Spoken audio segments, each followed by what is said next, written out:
Hey everyone, welcome back to yet another Euphoria Academia YouTube video. So today we're going to be doing the National Senior Certificate Grade 12 Physical Sciences Paper 1 that was written in May or June of 2024. My name is Ole and I'll be taking you through it. Alright, so we're going to start with question 1.1. A book rests on the table which one of the following forces will form an action-reaction pair with the weight of the book. Now the weight of the book is just the force of Earth on the book. I'm just going to say on book. Now a reaction pair is just the opposite of it, right? So the book will force of book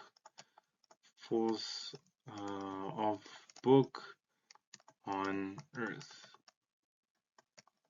That is what we're going to have, and let's just see what option that is. That is option number B.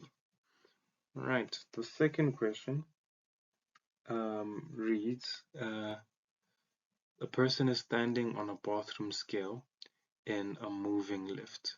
Which one of the following motions of the lift will result in the smallest reading on the scale? So when we're on a bathroom scale, it essentially measures our weight, right? And our weight is just our mass multiplied by the force of gravity, right? So when you're in a lift, you might have experienced this when you're accelerating downwards. It's a thing of you feel the sensation of like weightlessness, right? And this sensation of weightlessness is essentially what this question is alluding to, or what they want to mention, right? If you feel this way when it's accelerating down, you feel like your guts are going up and all that, it essentially means that the gravitational acceleration acting on you is actually reduced, right? So if you feel like you can float, essentially, it means the force of gravity is slightly less. So if the gravitational acceleration is less in this notion, that would mean that our weight will also decrease, which means the bathroom scale will read a smaller amount. So that's actually the answer. So just like that, the answer is B. Okay. So for 1.3, we have that the velocity versus time sketch graph below represents the motion of a ball which was in free fall. Right, that's quite important. The ball struck the ground after 30 seconds.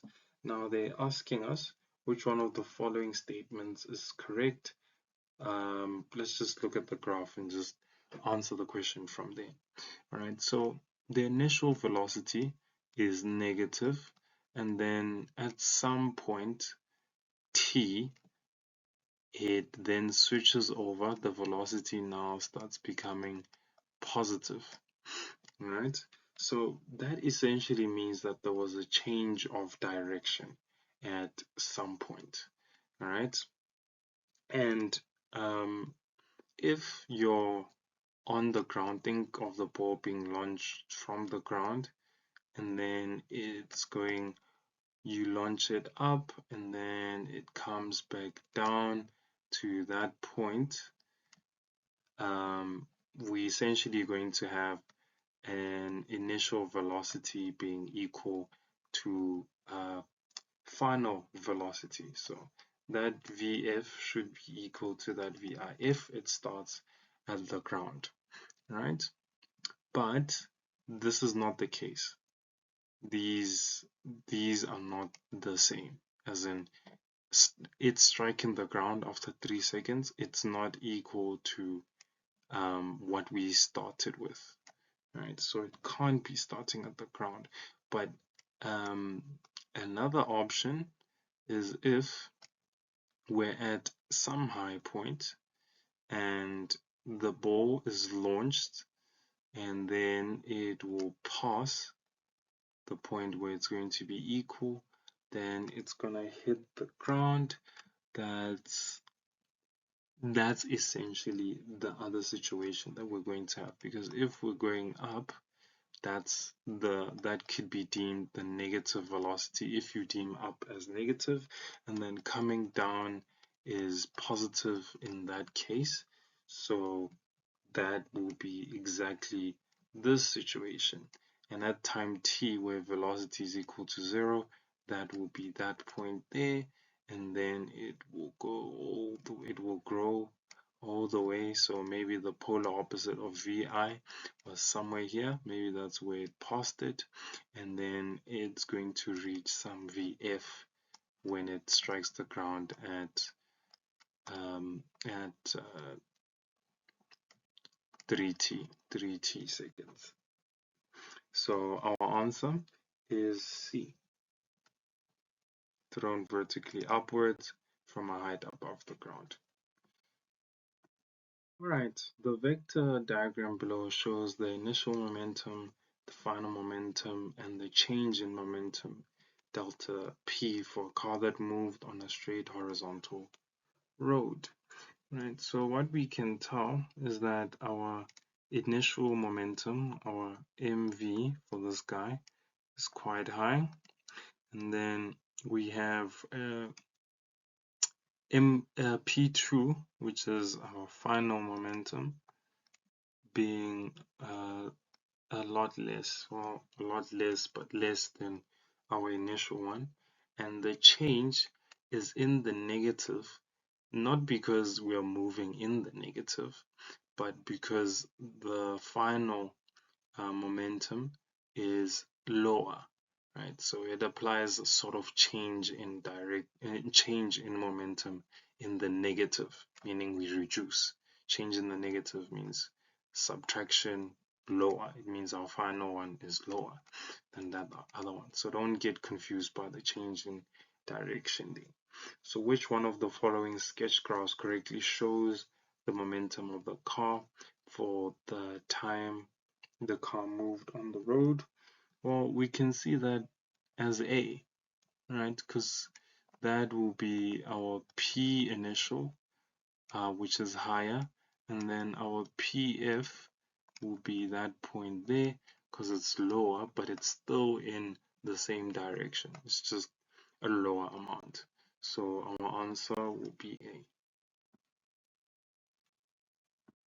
Question 1.5. A stone of mass m is dropped from height h above the ground. Ignore the effects of air friction. Right? And we're asked which one of the following combinations in the table below correctly represents the kinetic energy and the total mechanical energy of the stone at the instant the stone has fallen through a distance a quarter h. Right? So just going to highlight the important ones, and we'll just come back to it. So in this case, what should be ringing in your mind is the conservation of energy, right? Because we are meant to ignore the effects of air friction. So that means that the energy that we have in one state is not destroyed or created, but is transferred to another mode of energy. Right? So mechanical energy, ME, is equal to mgh plus half mv squared, right? Where mgh is the potential energy, so our PE, and our half mv squared is our kinetic energy. Alright, so initially at height h, our mechanical energy is equal to mgh plus 0. We are not moving at that point. Now, the instant, when the stone at the instant it has fallen through a distance a quarter h, it means it has traveled a quarter h down, right? That would mean that our mechanical energy at that point will be our mg. The h now has changed. We have fallen through a quarter, so that means we're left with 3/4 of the h plus. Now we need to find what our KE is, our kinetic energy. We already said that we're looking at the conservation of energy, so that means whatever potential energy that we had is going to be transferred into the kinetic energy. Alright, so essentially we're going to have a situation where we have mg mgh multiplied by a quarter. That will be our kinetic energy, and to prove this point, this mechanical energy has to be equal to that this mechanical energy, which is just mgh. And when we do our maths, take a common factor of mg, and we're just going to say 3/4 h plus 1/4 h. That is going to give us mgh. Right? So essentially, what combination of that do we have? So we're looking at kinetic energy and mechanical energy, right?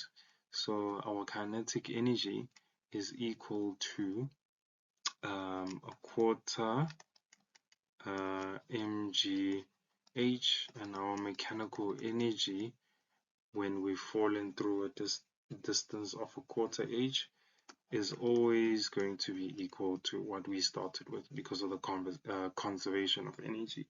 So that means that our answer for 1.5 is number D.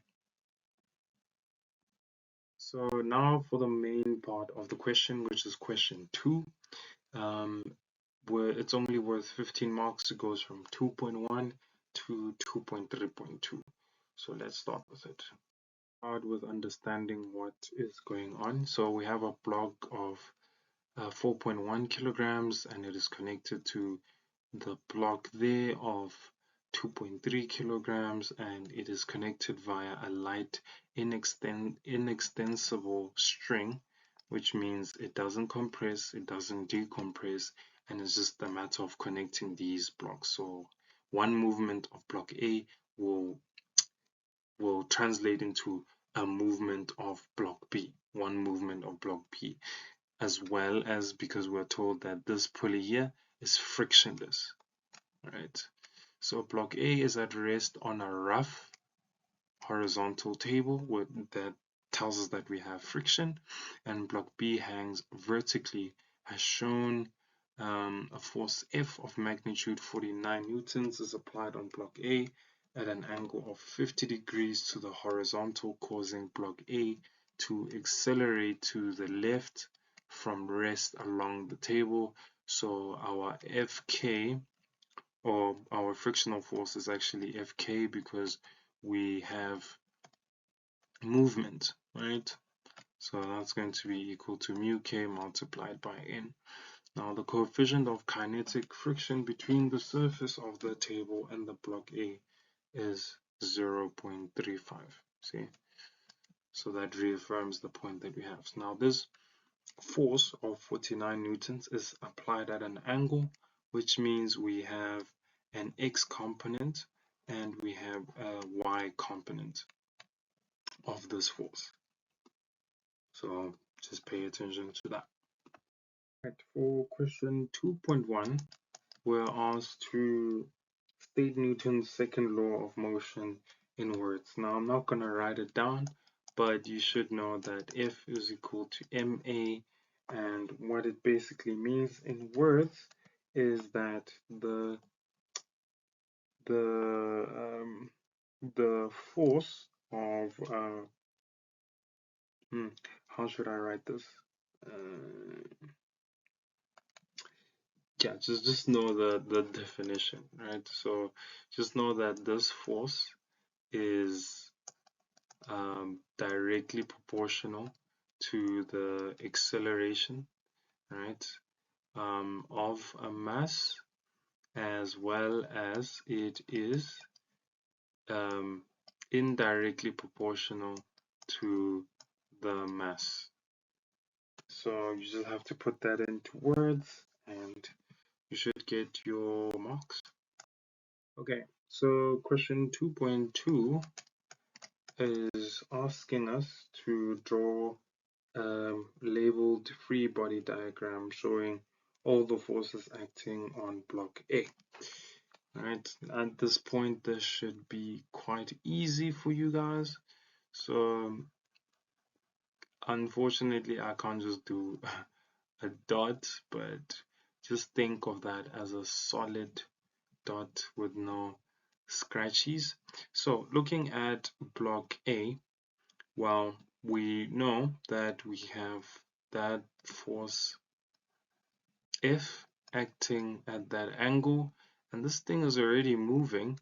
So we also know that we have a frictional force of Fk, it's kinetic friction, as well as the tension through that cable because of our block there.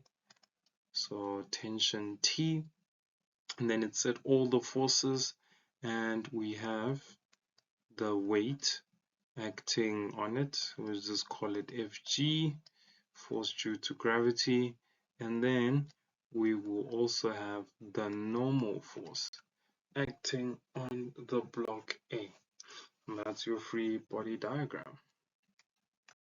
Question 2.3.1 is asking us to calculate the magnitude of the kinetic frictional force. Alright, so what is the frictional force equal to? It's equal to mu k multiplied to our normal force. Alright, but we need to pay careful attention to this. It's not just the weight, but this force over here has a y component acting parallel to the vertical axis, which means that this block over here is lifted by some amount, and by some amount of F, which is the y component, and to get the normal force, excuse me, it won't just be our Fg, but it will be our Fg minus our Fy. That will give us what the normal force is, alright?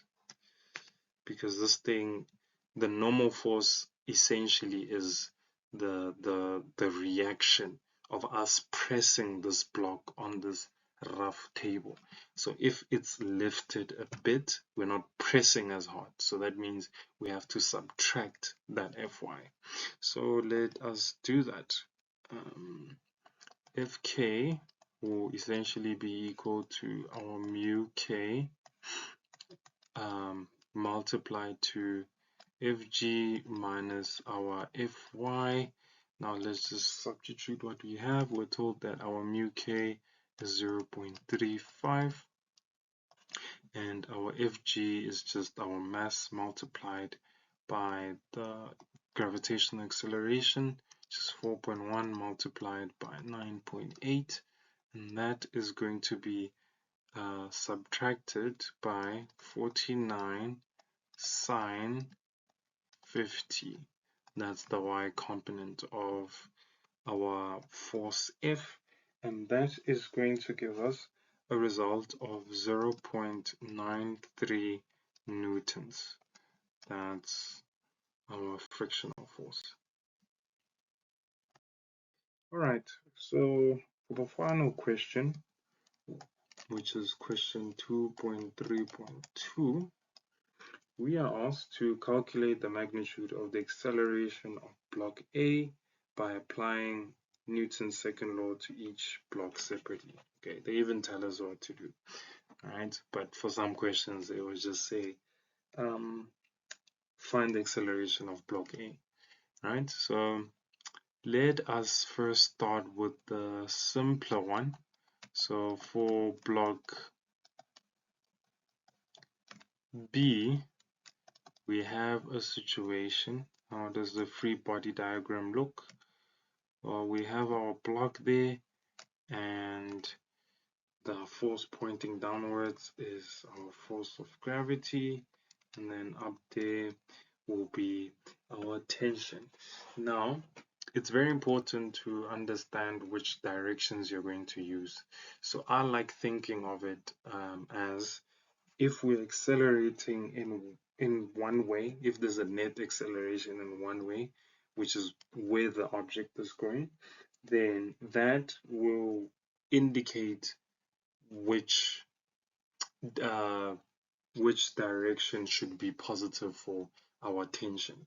All right, so in this case, we are told that there's a acceleration in the left, all right, in the left direction. So that would mean that this block is going to accelerate by the same acceleration going up, which would make, since this is tension, it would make our tension positive because it's moving in the direction of where we want to accelerate, and then the weight here is the one prohibiting the movement. So it's going to, I'm going to make that negative. That's just my rule, and it helps me just make sense of things. Right, so Newton's second law, F net is equal to ma. In this case, our up direction is going to be positive. What our forces in the net? So we're going to have our tension minus our mg of block B. Let me just write subscript B for our mass there, and then this is still the mass of block B. This is the acceleration that we're looking for. So let us just substitute T minus, what's our mass? 2.3 multiplied to gravitational acceleration of 9.8, and that is going to be 2.3 A, making our tension being 2.3 A plus, what number are we going to have? 22.54. That will be our equation 1. Alright, because now look, we have two unknowns. We have A as well as T. So we're going to use simultaneous equations by finding the expression of tension for block A. Right? These tensions are the same as well as the acceleration because of the configuration of the experiment. So for block A, we already drew the free body diagram, but now we're not going to consider the vertical component of our force F. So we're still going to have that our F net is equal to ma, and where's our acceleration? We'll just make the left positive, and in this case our left being positive is going to give us the horizontal component of our x, f cos 50 minus, the tension is in the right, minus our tension minus our friction is going to be equal to the mass of block A as well as our common acceleration A.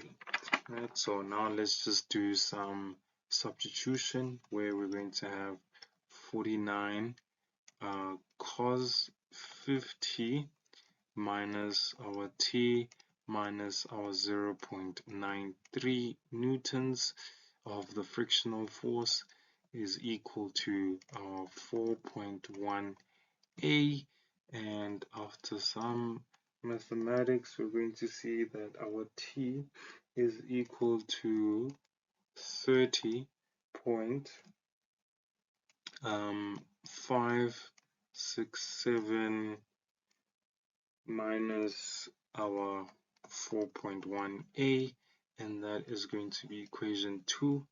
So in this case, what we're going to do is we're going to substitute our equation 1 into our equation 2. So we're going to have 2.3a plus 22.54 is equal to 30.567 minus our 4.1a, and doing some algebra where we're going to take our variable of a to the left hand side and this number 22.54 to the right hand side. We're going to have a situation where we have 6.4a is equal to 8.022 that's not 2,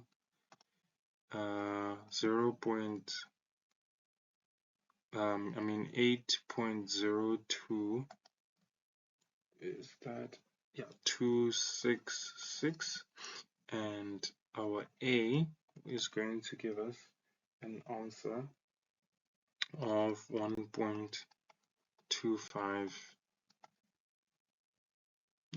meters to seconds to the power of 2, and that's our answer.